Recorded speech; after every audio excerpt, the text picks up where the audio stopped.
ہر عید پر دعائے ندبہ پڑھنے کی تاکید ہے. عید غدیر میں بھی دعائے ندبہ کے اعمال ہیں. یعنی ہر خوشی میں امام زمان علیہ السلام کو یاد کرو کہ خوشی ادھوری ہے، ابھی خوشی کمپلیٹ نہیں ہے جب تک کہ فرزند زہرا نہ آئے. کاش یہ اپنی زندگیوں میں احساس کر سکیں. یعنی جمعے کے دن پڑھو دعائے ندبہ، جمعے کا دن عید کا دن ہے، عید الفطر، عید الاضحیٰ، عید غدیر، سب میں امام زمانہ علیہ السلام کو یاد کرو. امام کی ظہور کی تعجیل کے لیے ایک اور صلوات بھیجیے گا. محمد و آل محمد اللہم صل علی عجل فرجہ.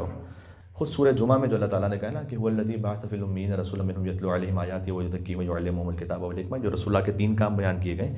امام زمان علیہ السلام وارث رسول ہیں. وہ آئیں گے تو آیات کی تلاوت کریں گے، ایسی تلاوت کریں گے کہ ایسی تلاوت کسی نے سنی نہیں ہوگی. حدیث میں تزکیہ نفس کریں گے، کتاب حکمت کی تعلیم دیں گے. یہ جو نا کہ وہ قرآن کو احیا کر دیں گے، یعنی قرآن دوبارہ خود زندہ ہو جائے گا. قرآن ہمیشہ ہی سے اس کی تازگی ہے، ہمیشہ سے وہ زندہ ہے، لیکن ناطق قرآن کے بغیر صامت قرآن ادھورا ہے. یہ ایک سوال بڑا کامن ہوتا ہے، بہت کامن ہوتا ہے ایک سوال کہ مولانا صاحب ہم پڑھتے ہیں کہ اگر آپ نے سورہ الحمد پڑھی تو آپ کو شفا ملے گی. حدیث میں یہ ہے کہ سورہ الحمد مردے پر پڑھو زندہ ہو جائے تو تعجب نہیں کرنا. تو مولانا قرآن میں تو یہ تاثیر ہے کہ مردے پہ پڑھو تو زندہ ہو جائے تو حیرت نہیں کرنا. تو ہمارا تو سر درد بھی ٹھیک نہیں ہو رہا سورہ الحمد سے. ہم نے تو 10 مرتبہ پڑھ لی، 25 مرتبہ پڑھ لی. یہ کیوں ہے؟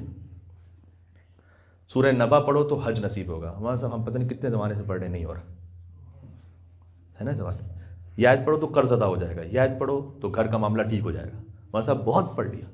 کتنے لوگ رابطہ کرتے ہیں کہ مولانا جب وہ رابطہ کرتے ہیں نا کہ مولانا صاحب میں اس فلاں مشکل میں ہوں تو پہلے سے ہی حفظ ما تقدم بتا دیتے ہیں، یہ میں کر چکا ہوں.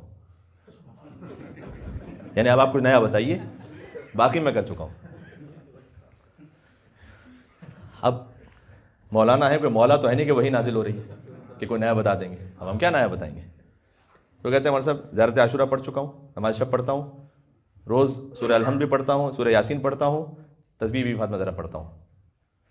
اب بتائیے گا کچھ. اچھا قرآن کے پڑھنے میں وہ والا اثر کیوں نہیں ہو رہا کہ جو حدیث میں لکھا ہوا ہے؟ اس کا تعلق امام زمان علیہ السلام سے، اس لیے میں نے بات شروع کی ہے بھائی. ایک تو اس کا جواب آپ پہلے سے جانتے ہیں، وہ کیا ہے کہ چونکہ پڑھنے والے کی تاثیر ہے، اس زبان کا اثر ہے. کئی مرتبہ ہماری زبانوں کی تاثیر ختم ہو چکی ہے. اب زبان سے گناہ کی ہے، نفس کی برائیاں ہیں جس سے وہ سورے کی تاثیر پوری نہیں آ رہی. ایک تو یہ ہے. لیکن اس کی ایک اور دقت اور گہرائی ہے. وہ کیا ہے؟ قرآن اور اطرت ساتھ ساتھ ہیں حدیث ثقلین کے مطابق، یعنی تارکم فیکم الثقلین. یہ ہرگز جدا نہیں ہوں گے. یعنی جیسے قرآن ویسے اطرت، جیسے اطرت ویسے قرآن. آج غیبت امام زمانہ میں جب ہم مثلا سورہ الحمد پڑھ رہے ہیں تو اس کی پوری تاثیر ہمیں حاصل نہیں ہو رہی. پتہ اس کی ایک وجہ کیا ہے؟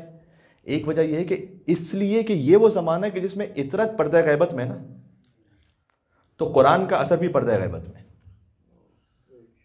چونکہ جیسے وہ ابھی ہم اہل بیت کو سامنے نہیں دیکھ سکتے، اس طرح سے قرآن کا اثر بھی غیبت میں چلا گیا ہے. چونکہ یہ ایک ساتھ ساتھ گزریں گے ہر مرحلے میں. گویا قرآن ہمارے سامنے ظاہر میں ہے، اس کے بہت سارے آثار ابھی غیبت میں، چونکہ وارث قرآن غیبت میں. جب امام زمانہ ظہور فرمائیں گے تو وہ جو تمام احادیث میں قرآن کا اثر ہے وہ سب ظاہر ہونے لگے گا. چونکہ اس وقت امام بھی ظاہر ہوں گے تو قرآن بھی ظاہر ہوگا پورا.